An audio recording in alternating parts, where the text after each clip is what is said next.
อนอบน้อมเอาคุณพระแก้วเจ้าทั้งสามประการอันมีพระพุทธพระธรรมพระสงฆ์คุณพ่อคุณแม่คุณครูบาอาจารย์คุณศีลธรรมกรรมฐานจงมาปกห่มรักษาครูบาอาจารย์พระเจ้าประสงค์ทุกรูปปกห่มรักษาประออกไม่ออกศรัทธาท่านสาธุชนคนดีผู้สนใจใฝ่ในธรรมทุกท่านขอถวายความเคารพแสดงความนับถือพระมหาเถระพระเถรานุเถระเจ้าคณะพระสังฆาธิการครูบาอาจารย์เจ้าที่เปิดวิทยุฟังอยู่ที่วัดที่วาเวลานี้เจริญพรศรัทธาญาติโยมท่านสาธุชนคนดีพ่ออุ้ยแม่อุ้ยนักศีลนักบุญเท่าแก่น้อยใจยิ่งตั้งหลายทุกท่านได้เวลาแล้วเนอได้เวลาแล้วถึงเวลาแล้วได้เวลาสำหรับการรับฟังธรรมะอันเป็นสาระประโยชน์ทางด้านพระพุทธศาสนาน้ำธรรมคำสอนขององค์สมเด็จพระชินวรสัมมาสัมพุทธเจ้าได้มาปะมาพบมามาเล่าสู่บรรดาพ่อแม่พี่น้องพ่อออกไม่ออกศรัทธาด้านสาธุชนคนดีทั้งหลายแล้วภัยที่ยังบ่ลุกเตื้อกะเกียมตัวลุกมาได้แล้วเนอลุกมาได้แล้วตื่นมาได้แล้วญาติโยมท่านทั้งหลายหลับลุกเจ้ากินผักดังปลายหลับลุกควายกินผักดังเก้าลุกเจ้าได้หลายลุกควายได้น้อยหลับลุกเจ้าเป็นเจ้าตั้งหลายหลับลุกควายปาเฮอลูกหลานเป็นหนี้เป็นข้าเนอตื่นมาอย่าเนอลุกมาอย่าเนอลุกเนอลุกเนอลุกตื่นตื่นได้แล้วลุกได้แล้วญาติโยมท่านทั้งหลายลุกเจ้าตื่นตัวเจ้าบัวกาบหันเยื่องนาพังพร้อมลุกขวายบ่อตันหนตางกีดกอมก้าตัวบ่อต้อมปุ่นอายจุงเก่งเข้าไว้อย่าไปเฮือขวายต่อหน้าสบายจำไว้เนอเจ้าจำไว้เนอเจ้าอรุณสวัสดิ์ธรรมะสวัสดีสวัสดียามเจ้าญาติโยมท่านผู้ฟังทั้งหลายยินดีต้อนรับเข้าสู่รุ่งอรุณวันใหม่ปะกันเจ้านี้เป็นเจ้าของวันพฤหัสบดีที่3เดือนพฤศจิกายนพุทธศักราช2565วันนี้เป็นวันเดือนยี่เหนือขึ้น10ค่ำเดือนยี่เหนือขึ้น10ค่ำพร่ำว่าเป็นวันพฤหัสบดีมาพบกับญาติโยมท่านสาธุชนคนดีทั้งหลายในรายการเสียงธรรมแสงอรุณรายการเสียงธรรมแสงอรุณดำเนินรายการโดยอัตมภาพพระครูอภิวัฒนวิกรมวัดปักตังเจริญตำบลดอยหล่ออำเภอดอยหล่อจังหวัดเชียงใหม่เป็นผู้รับผิดชอบดำเนินรายการ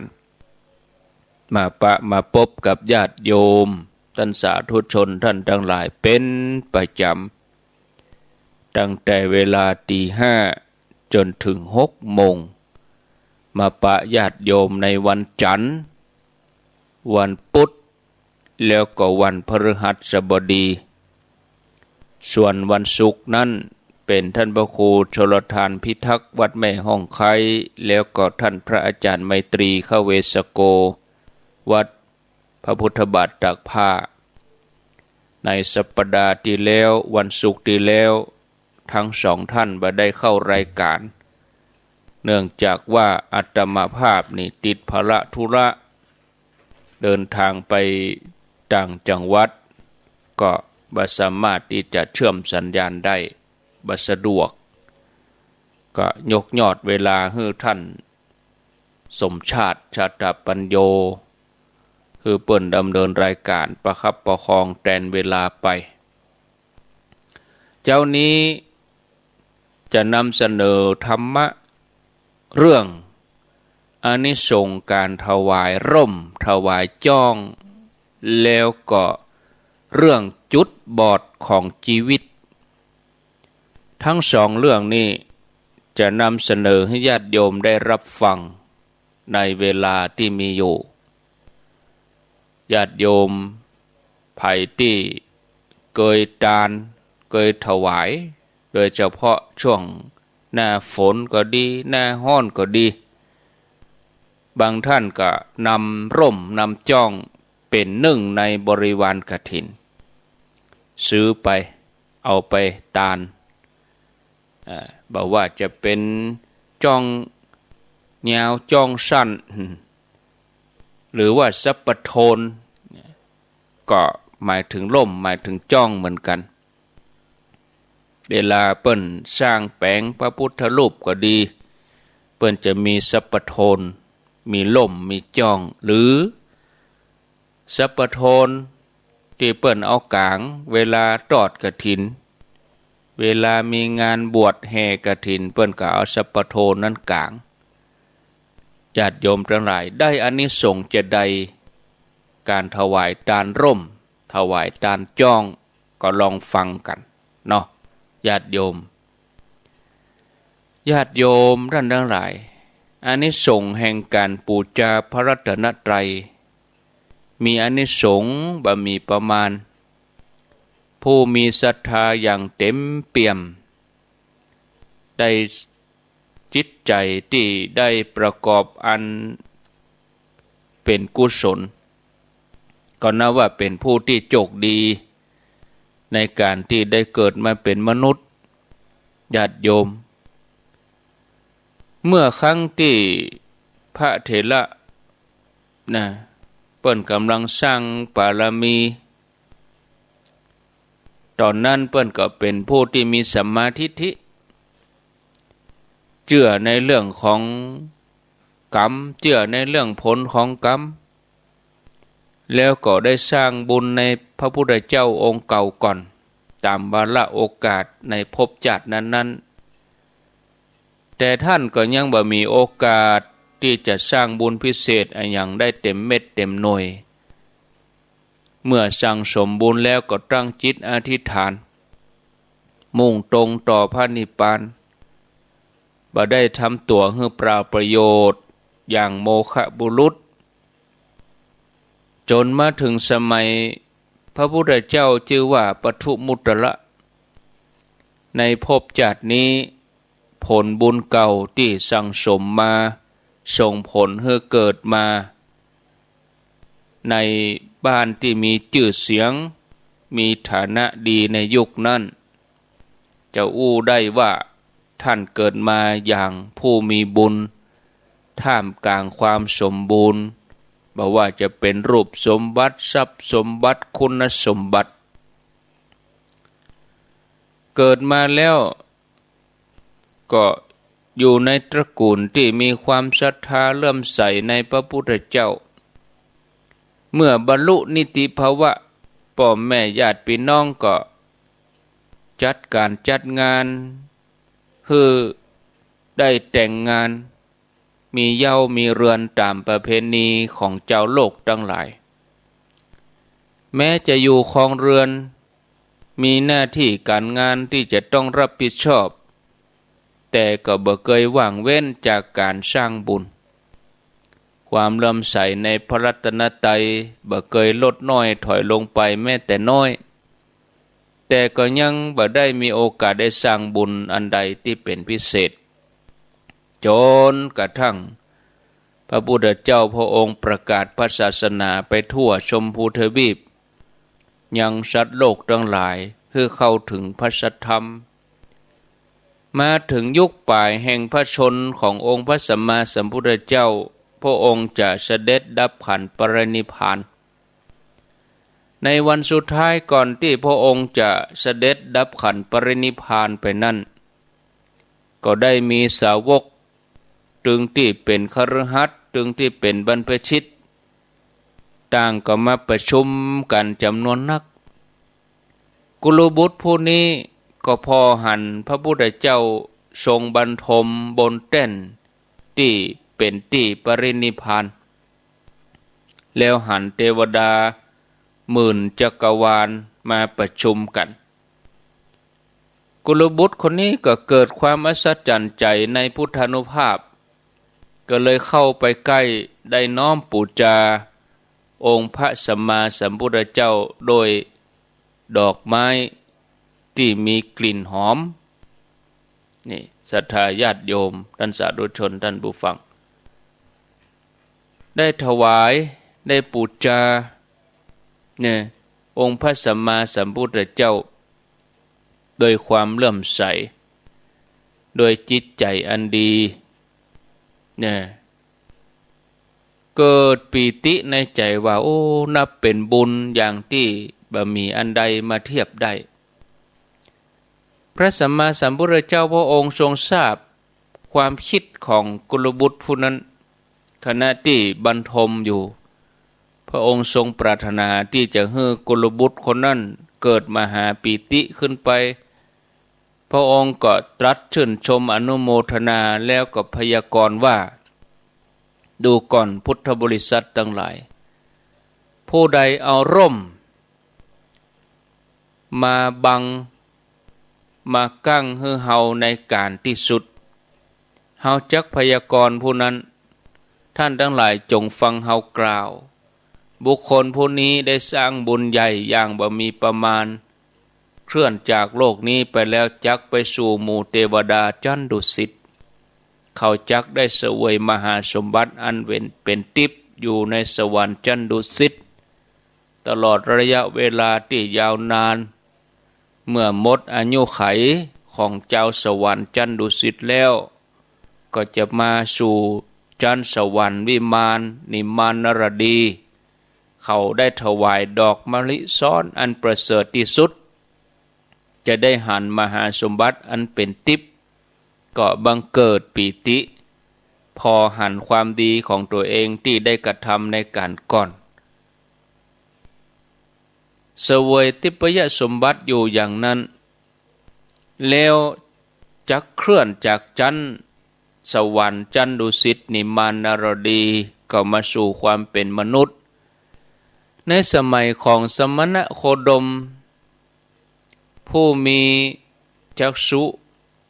ทรงยังสัตว์ตรัสรู้เป็นจำนวนนักจักเสด็จปรินิพพานในการนั้นกุลบุตรนี้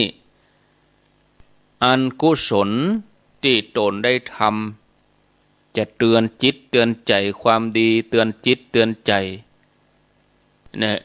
ญาติโยมทั้งหลายเขาจะได้เข้าเฝ้าสมณโคดมในวันที่ปรินิพพานเหมือนการได้เข้าเฝ้าเฮาในวันนี้เมื่อเข้าเฝ้าแล้วจักทูลถามปัญหาในการนั้นพระสัมมาสัมพุทธเจ้าก็ยังทรงจิตใจให้เขาร่าเริงเขายินดีว่าปัญหานี้พระศาสดาทรงปรารภแก้ให้แล้วมีใจชื่นชมถวายบังคมพระศาสดาจักขอบวชพระพุทธเจ้าพระองค์นั้นก็ทรงหันว่าเขามีบารมีเต็มเปี่ยมเหมาะสมที่จะเข้าถึงธรรมบ่าเจ้าแต่นั้นก็ยังมีใจเลื่อมใสอย่างเต็มที่ยินดีโดยความดีของตัวเองเนี่ยพระองค์ก็ทรงให้บวชเบิ่นบานานปฏิบัติธรรม กำหนดกำจัดอาสวะทั้งหลายไปได้แล้วก็เข้าถึงนิพพานในศาสนาของพระสัมมาสัมพุทธเจ้าสมณโคดมกุลบุตรผู้มีศรัทธาคนนั้นเมื่อได้ฟังพุทธบัญญัติกรแล้วก็เกิดปีติแผ่ไปทั่วร่างกายจิตใจก็ดีปีติก็เกิดภาพแห่งการสร้างบุญภาพแห่งการสร้างความดีก็มาตรงกับกรรมพยากรณ์นั้นได้อยู่ในความทรงจำตลอดชีวิตเมื่อหมดอายุไขละอัตภาพจากมนุษย์ก็ไปสู่สวรรค์ชั้นดุสิตนิมมานนรดีดังกรรมพยากรณ์จากนั้นก็เสวยมนุษย์สมบัติอยู่ในหมู่มนุษย์เวลาที่ลงมาเกิดบอกว่าจะย่างก้าวไปที่ไหนก็มีคนปูจาด้วยดอกไม้จนกระทั่งมาถึงสมัยพุทธกาลองค์พระสัมมาสัมพุทธเจ้าที่ชื่อว่าสมณโคดมท่านก็มาเกิดในตระกูลที่สมบูรณ์ด้วยสมบัติตระกูลหนึ่งถึงแม้ว่าท่านจะหันโทษในการใช้ชีวิตฆราวาสทั้งหลายก็บ่สามารถจะออกบวชได้จนกระทั่งในวันที่พระพุทธเจ้าเสด็จดับขันธ์ปรินิพพานก็มีโอกาสได้เข้าเฝ้าถามปัญหาพระศาสดาพระสัมมาสัมพุทธเจ้าทรงตอบปัญหาให้กระจ่างแจ้งแล้วก็ประทานการอุปสมบทให้เฉพาะพระพักตร์ของพระองค์ท่านได้บำเพ็ญเพียรไปบ่เมินบ่นานก็บรรลุอรหันต์สมจริงดังกรรมพยากรณ์ของพระพุทธเจ้าปทุมุตระเขาจะหันว่าชีวิตของการสร้างบารมีของคนศีลคนธรรมของคนที่มีจิตใจดีต่างก็มีประวัติการสร้างความดีประวัติการสร้างบุญผลแห่งการทำความดีผลแห่งการสร้างบุญเหมือนชีวิตของท่านพระเถระรูปนี้ที่มีชื่อว่าสุภัทเถระเจ้าเป็นตัวอย่างที่เฮาควรจะเอามาปฏิบัติตามยิ่งถ้าเฮาได้บูชาด้วยการปฏิบัติบูชาอานิสงส์นั้นก็ทวีคูณให้ตั้งใจมั่นเฮาจะเอาบุญในชาตินี้เฮาจะทำความดีในชาตินี้ญาติโยมคะแนนจะไปให้มีจุดบอดจะใดจุดบอดของชีวิตดังหัวข้อที่จะนำมาเสนอให้กับพี่น้องศรัทธาญาติโยมทั้งหลายได้ฟังต่อจากอานิสงส์การถวายร่มถ้าจบเรื่องจุดบอดของชีวิตถ้ามีเวลาพอก็จะขออู้ถึงอานิสงส์การตานดอกไม้เพราะว่าช่วงนี้เป็นช่วงฤดูกฐินผ้าป่าลอยกระทงยี่เป็งบางคนก็อาจจะตั้งใจที่จะตานดอกไม้ตั้งไว้โต๊ะหมู่ปูจาประดับวัดวา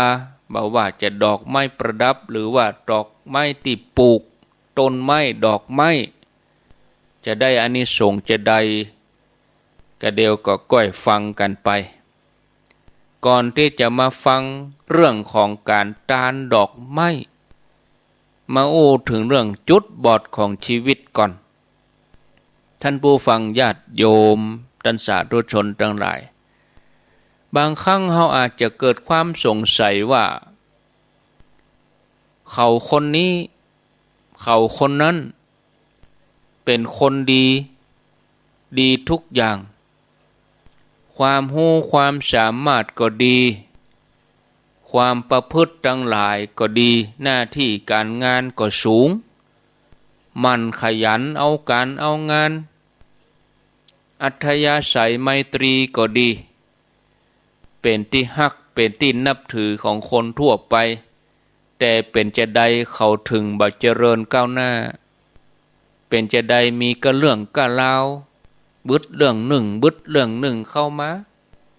มีแต่ชีวิตตกอับเนี่ย หรือบ่อย่างอันทำความดีขนาดไหนก็บ่มีไผหันความดีของเขาแถมยังก็คือเกิดว่าเขาดีกู้อย่างแต่มีข้อบกพร่องคือว่าความดีของเขานั่นบ่ได้อยู่ในสายตาของไผเนี่ยอย่างเขาถึงเป็นอย่างอันเนี่ยอย่างความดีถึงบ่จ้อยเขาพ้องเฮาอาจจะสงสัยเนี่ยญาติโยมเฮาอาจจะสงสัยอย่างนี้ในตัวคนนั้นคนนี้บางทีก็เกิดขึ้นกับตัวเองเมื่อกึดอย่างอี้เสาะหาคำตอบไปเสาะหาคำตอบมานะญาติโยมทั้งหลายก็เมาเลยเมาว่า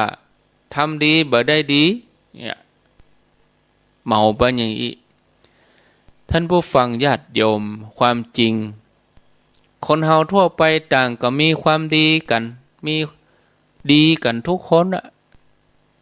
แต่ดีคนละอย่างในทำนองเดียวกันต่างก็บ่ใช่ว่าบ่ดีไปหมดกูคนนะง่ายๆก็คือว่าคนเฮามันบ่ใช่ว่าจะดีไปเหี่ยหมดหรือว่าจะชั่วไปเหี่ยหมดมันก็ผสมกันไปอย่างเงี้ยแต่เมื่อมีดีนักเท่าใดความบ่ดีมันก็ถูกมองข้ามไปเนี่ยแต่ถ้าว่าบ่ดีนักความดีก็ถูกมองข้ามเหมือนเดียวกันเหมือนอย่างกรณีที่ว่ามาเบื้องต้นคนที่เฮาว่าดีนี่นะเฮาลองหาจุดบอดหรือว่าหาข้อบกพร่องที่เนี่ยให้เขาบ่ดีเนี่ยที่สิ่งที่มีสักน้อยเฮาก็จะพบเฮาก็จะหันแล้วจุดที่เฮาพบนั้นเป็นจุดบอดที่สำคัญที่สุดนะซึ่งเฮาก็บางทีคาดบ่ถึงว่าเขาจะมีอย่างอันกะจะเป็นอย่างอี้กะคือเขาอาจจะมีดีภายนอกซึ่งพอแล้วก็มันก็ได้กูอย่างแต่เขาก็อาจจะขาดดีภายในดีภายในที่ว่านี่น่าจะขาดที่ขาดนั่นคือความสำนึกในความดีของคนอื่นแล้วก็การยอมรับความดีของคนอื่นญาติโยมทั้งหลายแล้วหากว่าความดีอย่างนั้นเขาทำให้แก่ตัวเองยอมรับว่าเป็นบุญคุณซึ่งตัวเองจะต้องจารึกไว้ในใจแล้วก็หาวิธีแทนคุณตลอดไปซึ่งความสำนึกในคุณของคนอื่นยอมรับที่จะสนองคุณเนี่ยในภาษาพระปนห้องว่ากตัญญูกตเวทีห้องสั้นๆว่าความกตัญญูความกตัญญูนี่จัดเป็นคุณธรรมพื้นฐานของชีวิตไผมีความกตัญญูก็ได้ชื่อว่าได้สร้างพื้นฐานชีวิตดีแล้วชีวิตของเขาก็สว่างรุ่งโรจน์สูงส่งยั่งยืนบ่มีวันตกอับไผขาดความกตัญญูก็ถือว่าขาดพื้นฐานชีวิตที่ดีแล้วก็ชีวิตที่มั่นคงถึงแม้เขาจะดีอย่างอื่นเป็นร้อยเป็นพันแต่ถ้าขาดกตัญญูอย่างเดียวก็บ่มีรุ่งเรืองรุ่งโรจน์บ่มีมั่นคงถึงแม้จะรุ่งเรืองก็รุ่งเรืองอยู่ได้บ่นานเหมือนกับอาคารสิ่งปลูกสร้างใหญ่ๆที่มั่นคงแข็งแรงต้านลมต้านฝนอยู่ได้ก็เพราะว่ามีรากฐานที่มั่นคงแข็งแรงส่วนอาคารที่สูงใหญ่บางอาคารวางรากฐานไว้บ่เพียงพอถึงแม้ว่าตังบนจะตกแต่งสวยงามด้วยวัสดุราคาแพงมีความสวยงามเป็นวัสดุที่ดีคงทนสักเท่าใดวันใดวันหนึ่งก็จะต้องพังทลายแน่นอนเพราะว่ารากฐานบ่ดีบางทีสร้างยังตันแล้วก็ลุต ด้วยก้นเสียด้วยก้นรากฐานที่มั่นคงเป็นสิ่งจำเป็นสำหรับสิ่งก่อสร้างใหญ่ๆชั้นใดความกตัญญูเป็นพื้นฐานของชีวิตจำเป็นต่อคนเฮาที่ต้องการความเป็นใหญ่เป็นโตที่ต้องการความเจริญรุ่งเรืองก็ต้องมีความกตัญญูเป็นพื้นฐานแม้แต่องค์พระสัมมาสัมพุทธเจ้าพระองค์ก็ทรงรับรองไว้ว่าความกตัญญูกตเวทีนี่เป็นพื้นฐานเป็นสัญลักษณ์ของคนดีนะฉะนั้นในกรณีที่เฮาหันว่าเขาดีกู้อย่างแต่ทำไมเขาบ่เจริญก้าวหน้าเขาอาจจะมีความบกพร่องหรือว่าขาดความกตัญญูอันเป็นคุณธรรมพื้นฐานกลายเป็นจุดบอดสำคัญก็เป็นได้คือเขาอาจจะเป็นคนที่อกตัญญูต่อพ่อต่อแม่ต่อครูบาอาจารย์ต่อผู้มีพระคุณเนี่ยหรืออาจบ่ฮู้หรืออาจมองบ่หันพฤติกรรมของคนอกตัญญูนั่นแสดงออกคือหันเพียงผิวเผินอย่างกับพ่อกับแม่ก็บ่มีความเคารพบ่มีความคารวะบ่ให้เกียรติแถมบางครั้งก็ยังลบหลู่ท่านบางทีอาจจะเอาพ่อแม่ไปล้อเล่นเอาพ่อแม่ไปอู้จนสนุกปากไปเสียก็มีที่แสดงแห่งขึ้นมาสักหน่อยก็อู้จ๋าถากถางพ่อแม่ว่าย่อว่าหาด่าทอแสดงกิริยาปั้นปึ้งหน้าบึ้งใส่พ่อใส่แม่งอแงนี่งอนนี่รวมจนถึงการอู้ดูถูกตัดรอนเหยียบย่ำน้ำใจแสดงออกอย่างแรงที่สุดก็คือถึงขั้นลงไม้ลงมือนะเตะต่อยทุบตีทำลายร่างกายบุพการีพ่อแม่บ่ว่าจากกายจิตใจอันนี้คือพฤติกรรมของผู้อกตัญญูคนอกตัญญูนี่จัดว่าเป็นคนที่มีพื้นฐานเสียหาความเจริญบ่ได้ภัยเป็นอย่างนี้นะศรัทธาญาติโยมแม้อย่างเดียวก็ชื่อว่ามีจุดบอดนะซึ่งจะเป็นความบั่นทอนความเจริญทั้งหลายบ่ใช่เฉพาะต่อพ่อแม่ต่ออันที่เฮาควรแสดงความกตัญญูบ่ควรลบหลู่แม่ผู้อื่นซึ่งเคยมีกุลแม้เพียงเล็กน้อยเฮาก็บ่ควรที่จะลืมกุลเปิ้นไผก็ตามที่ฮื้อข้าวเฮาก้อนนึงฮื้อน้ำเฮาก๊อกนึงขวดนึงน้ำเฮาขันนึงฮื้อโดยน้ำใจถือว่าเขาคนนั้นมีบุญคุณควรที่เฮาจะหาวิธีตอบสนองนะอย่างในสมัยพุทธกาลมีพราหมณ์คนหนึ่งชื่อว่าราธะพราหมณ์เป็นคนศรัทธาใครบวชอยู่วัดนะไปขอบวชกับพระรูปในก็มีพระองค์ใดยอมบวชให้ทั้งที่ธรรมเนียมของพระก็มีอยู่ว่ารูปใดเป็นอุปชาบวชพระใหม่จะต้องรับภาระดูแลพระรูปนั้นอย่างน้อย5 ปีจะต้องปากันไปไหนต่อไหนก็ต้องไปโดยอย่าทิ้งขว้างจะต้องหาเลี้ยงจะต้องสอนหนังสือสอนพระกรรมฐานเจ็บไข้ได้ป่วยต้องพยาบาลน่าว่าเป็นภาระนักก็เลยมีไผบวชให้ราธะพราหมณ์เพราะว่าบวชอายุนักแล้วเฒ่าแล้วกลัวเป็นภาระราธะพราหมณ์ก็เสียใจบ่ได้บวชกินบ่ได้นอนบ่หลับเรื่องนี้ก็ถึงพระพุทธเจ้าพระองค์ก็ประชุมสงฆ์ตรัสถามอาสาสมัครไผจะบวชให้ราธะพราหมณ์พระสารีบุตรรับอาสาพระองค์ทรงถามว่าพราหมณ์คนนี้เป็นญาติหรือว่าเป็นคนรู้จักกะ ท่านสารีบุตรเถระเจ้าก็ทูลไปว่าบ่ได้ใจญาติแล้วก็บ่ได้ฮู้จักคุ้นเคยแต่จำได้ว่าเมื่อหลายปีผ่านมาพราหมณ์คนนี้เคยใส่บาตรให้ทัพพีนึ่งก็นึกถึงบุญคุณข้อนี้ของราชพราหมณ์ก็รับอาสาเป็นธุระบวชให้พระองค์ทรงอนุโมทนาสรรเสริญพระสารีบุตรว่าเป็นพระเถระยอดกตัญญูราชพราหมณ์เลยได้บวชอาศัยอานิสงส์เข้าสุกใส่บาตร1 ทัพพีแล้วก็แห่งกตัญญูกตเวทีนี่พระสารีบุตรท่านบ่เคยลืมบุญคุณไผ่แม้อาจารย์คนแรกของท่านที่สอนให้ได้บรรลุธรรมคือพระอัสสชิเป็นหนึ่งในจำนวนปัญจวัคคีย์พระสารีบุตรท่านเคารพพระอัสสชิเสมอต้นเสมอไปโดยที่จะเอาหัว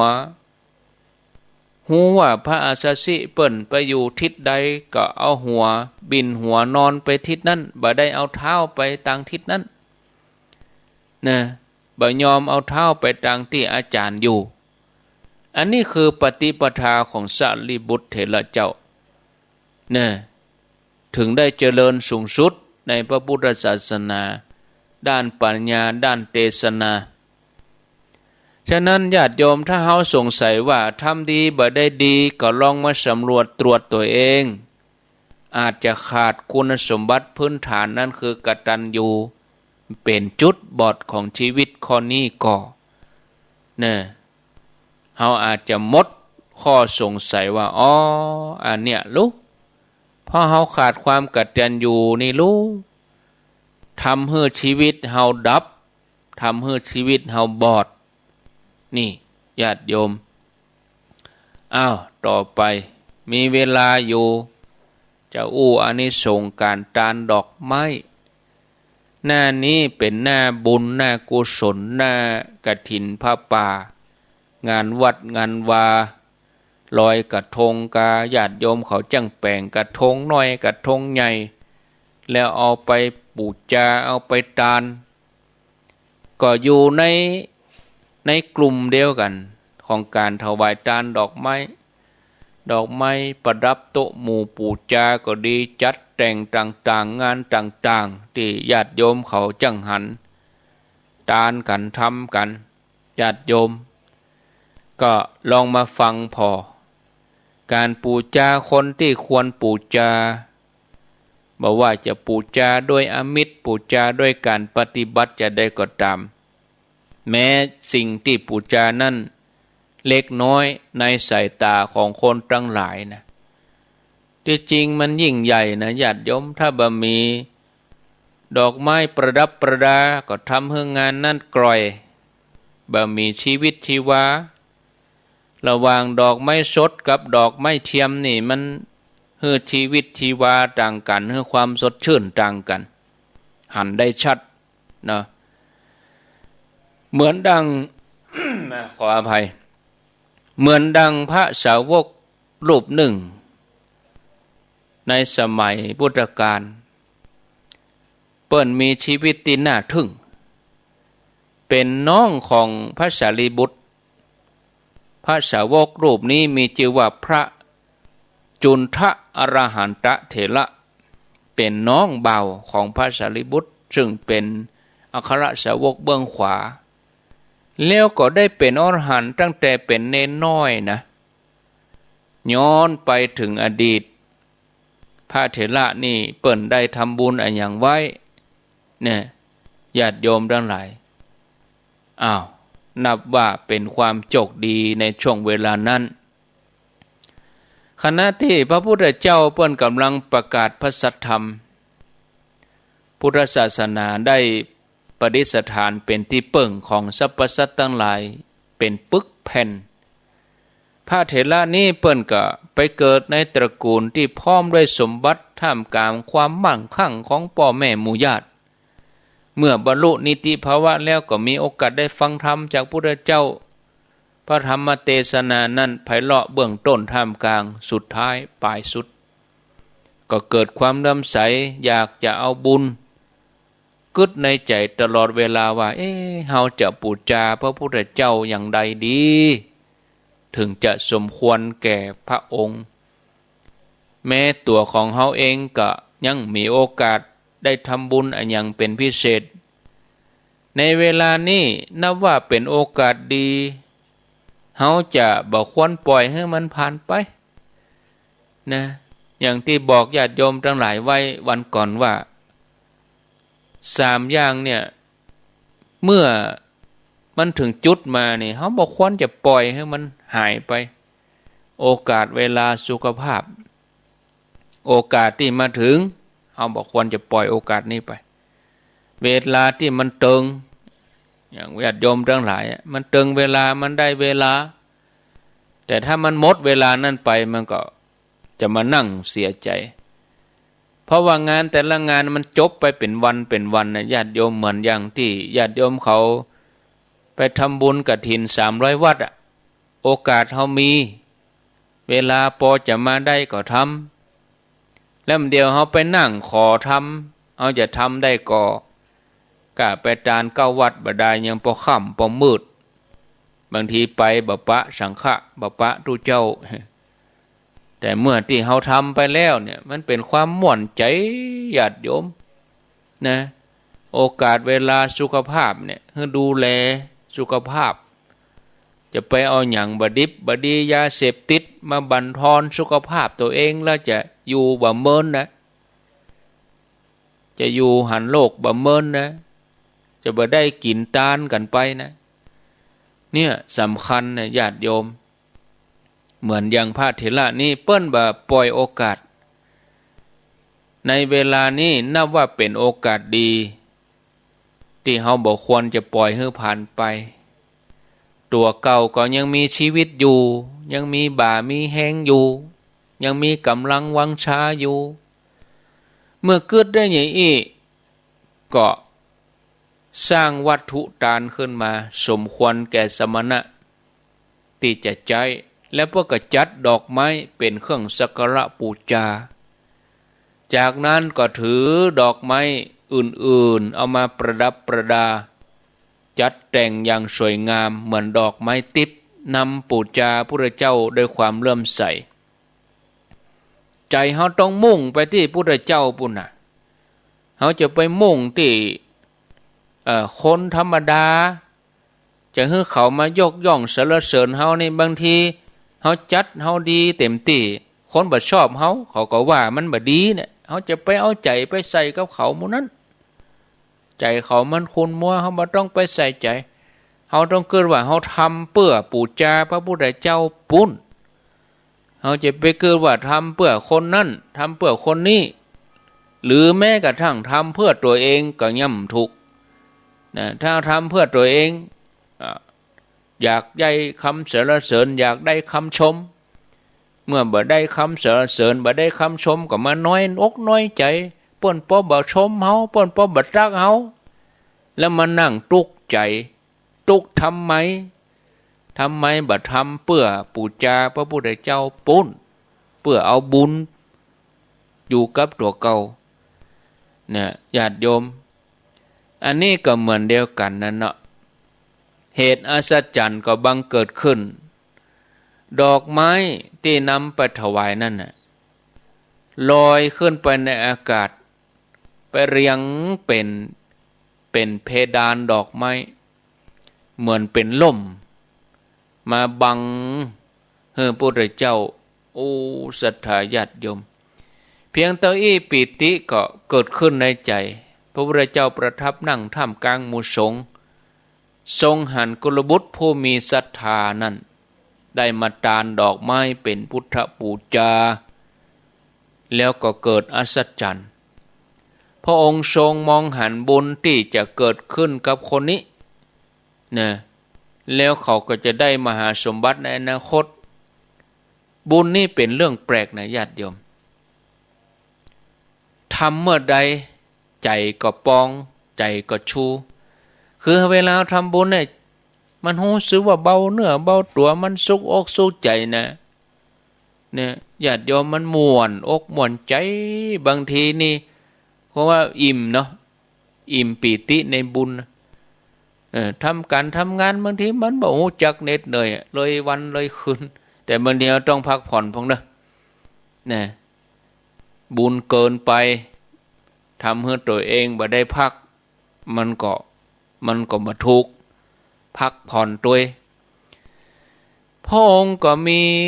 พุทธพยากรณ์ประทานพยากรณ์ว่าดูก่อนพุทธบริษัททั้งหลายผู้ใดถวายทานดอกไม้มีกลิ่นหอมเฮาจักพยากรณ์ผู้นั้นท่านทั้งหลายจงฟังเฮากล่าวบุคคลผู้ได้ถวายทานดอกไม้จักได้อานิสงส์ใหญ่เมื่อเคลื่อนจากอัตภาพนี้แล้วคำว่าเคลื่อนจากอัตภาพนี้คือตายจากโลกมนุษย์แล้วจักแวดล้อมด้วยหมู่เทวดาไปสู่เทวโลกภพภูมิของคนนั้นเป็นที่น่ารื่นรมสำเร็จด้วยทองด้วยแก้วมณีวิมานอันเป็นทิพย์เขาจักเสวยเทวราชสมบัติอยู่75 ครั้งแวดล้อมด้วยนางอัปสรเสวยสมบัติอันละเอียดประณีตจักเป็นพญาเจ้าเมืองแล้วก็ได้เป็นมนุษย์ได้ชื่อว่าเป็นผู้ที่บ่ได้ไปสู่ทุกขติเลยเมื่อได้กลับเกิดมาเป็นมนุษย์จะสมบูรณ์ด้วยรูปสมบัติทรัพย์สมบัติคุณสมบัติแล้วก็จะได้เกิดในตระกูลพราหมณ์เป็นผู้มีปัญญาพระองค์พยากรณ์บุรุษคนนั้นว่าเขาคนเนี้ยจะได้มาเป็นลูกของนางสาลีพระมณีภายหลังจากออกบวชจากออกบวชในศาสนาของพระอังคีรสคำว่าพระอังคีรสคือพระพุทธเจ้านั่นเองแล้วก็จะได้เป็นสาวกในพระศาสนามีนามว่าจุลจุนทะได้เป็นพระขีณาสพตั้งแต่เป็นสมณเณรบอกกองได้ฟังคำพยากรณ์อย่างนั้นท่านก็เกิดปีติโอ้บุญจะเกิดขึ้นแล้วรู้ในแห่มวันพุกตั้งแต่นั้นเป็นต้นมาตัวท่านก็ได้ตั้งใจบำรุงพระพุทธศาสนาบำรุงศาสนาสาวกรวมเปี่ยจนถึงผู้มีศีลมีธรรมหลังจากที่ละโลกไปแล้วก็ไปสู่โลกสวรรค์ไปสวรรค์ตามลำดับขั้นเกิดมาในโลกมนุษย์เราจนถึงสมัยพุทธกาลก็ได้มาเกิดเป็นลูกของนางสาลีพระมณีคือแม่ของพระสารีบุตรได้เป็นน้องบ่าวของพระสารีบุตรพระสารีบุตรได้บวชในสำนักของเปิ้นสามเณรน้อยนี่ก็ติดช้อยห้อยตามพระสารีบุตรมีอยู่วันหนึ่งหลังจากที่พระสารีบุตรนิพพานจุนทะเถระก็ได้เอาอาทิธาตุของพระสารีบุตรใส่ไว้ในบาตร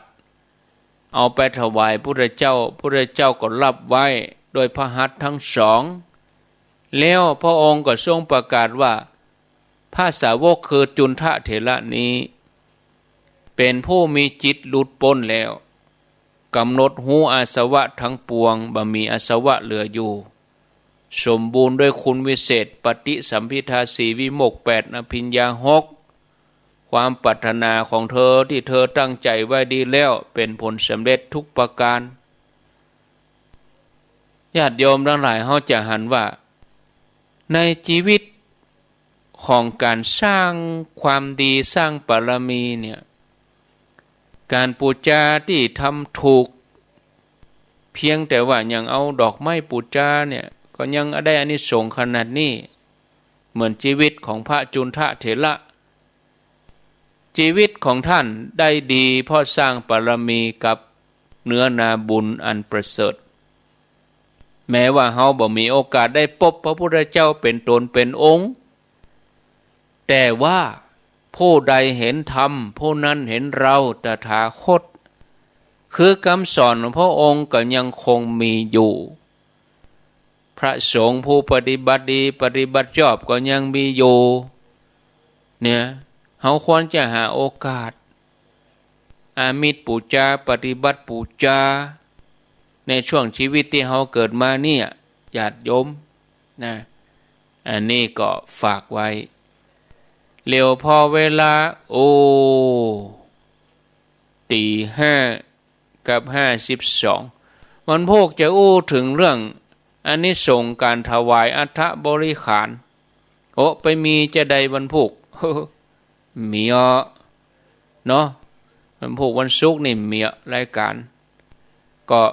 เอาเป็นว่าปุ่นเนอะเอาเป็นว่าปุ่นวันจันทร์เมื่อเจ้าเนอะก็เอาเรื่องอานิสงส์ของการได้ทานอัฐบริขารอัฐนี่แปลว่า8ของ8อย่างอัฐแปลว่า8ของ8อย่างมีอย่างพ้องผ้า4เหล็ก3น้ำ1 4 3 1รวมกันเป็น8อันนี้คืออัฐบริขาร8ผ้า4เหล็ก3น้ำ1ผ้า4ก็ได้แก่จีวรสังฆติสบงแล้วก็สายประคตอันนี้จีวรสังฆติสบงสายประคตผ้า4เหล็ก3ก็ได้แก่เข็มบาดแล้วก็มีดโกนนี่เหล็กมี3น้ำ1ก็คือที่กรองน้ำธรรมคารกที่กรองน้ำนะเนี่ยญาติโยมเปิ้นฮ้องว่าอัฐบริขารตัวนี้ต้องอยู่ในเครื่องกฐินเนอะขาดบ่ได้นะอัฐบริขารนี้อย่างอื่นนี่มันเป็นยังเวลาบวชก็เหมือนกันเหรอเวลาบวชเวลาอุปสมบทอุปชาเปิ้นจะตรวจก่อนเปิ้นจะให้กู้สวดตรวจก่อนจีวรมีไหมสังฆติแม่นกบาทแม่นกตรวจเป็นยังมีดโกนมีกอเข็มมีกอที่กรองน้ำมีกอถ้าบ่มีก็ต้องไปจัดหามาให้ครบก็มาอ่านอุปสมบทบ่ได้นะอัฐบริขารนี้ไผได้ทำบุญได้ทานจะได้อานิสงส์จะได้ก็ฟังในวันที่7ปุ่นก่อนนะญาติโยมนะเอาแล้วเนาะพอเวลาแล้วก็เหลือแถม4-5 นาทีก็ประชาสัมพันธ์ข่าวสารเห็นน้อยวันที่19 พฤศจิกายนเนอะใครจะไปร่วมทอดผ้าป่าสามัคคีร่วมกับอาตมาภาพกับศรัทธาญาติโยมที่บ้านสำนักสงฆ์แม่ลามาหลวง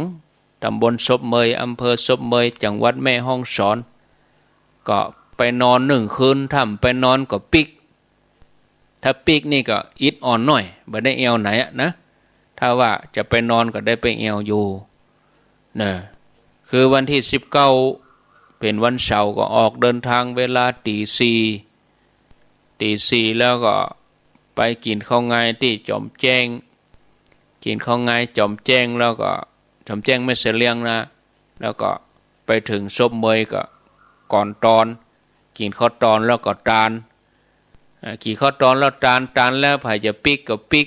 จะไปแวะแอวที่ไหนตั้งใดก็ตามใจถ้าแอวเมินก็มืดคำตี้แต่ถ้าฮือดีก็นอนตื่นเจ้ามาวันที่20ก็แอวก็หลายที่นะที่แอวบะเดี๋ยวนี้ดอกบัวตองนี่เหลืองห่ำแล้วเนอะ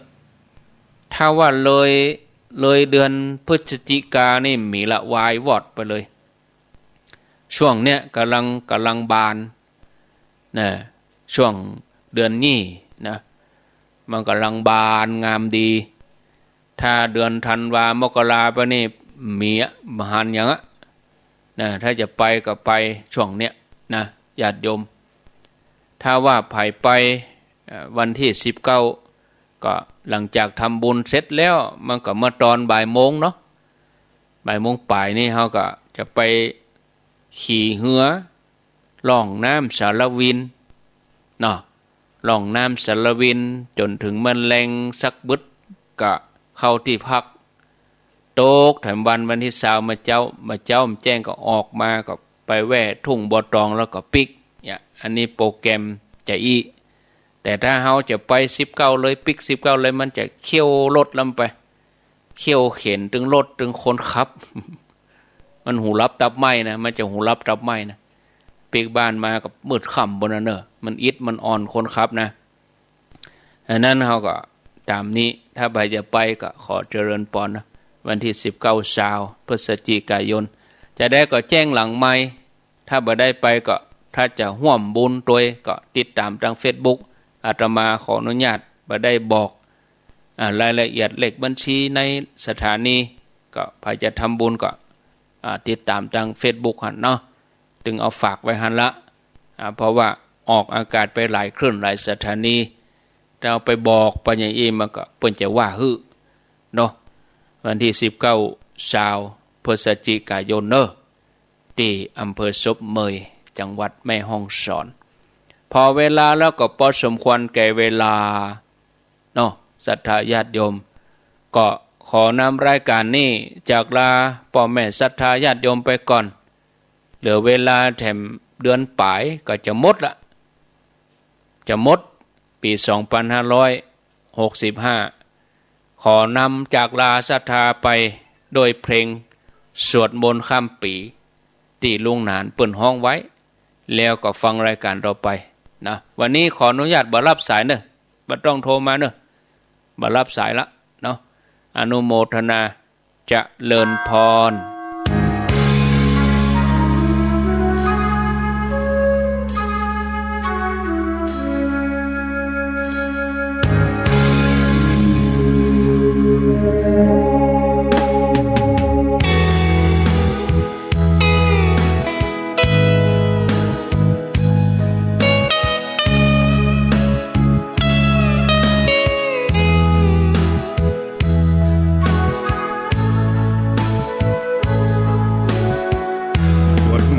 ข้ามปีสร้างบารมีข้ามพศเชิญแม่เชิญพ่อร่วมก่อสร้างบารมีส่งท้ายปีเก่าต้อนรับปีใหม่ปีนี้ขอเชิญน้องพี่มาสร้างความดีร่วมกันชาวพุทธที่ดีไม่มีงมงายด้วยการขวนขวายริเริ่มในสิ่งสร้างสรรค์เบิกฟ้าปีใหม่ให้สุขสดใสทุกวันเชิญมาพบกันเพื่อร่วมสร้างสรรค์ความดี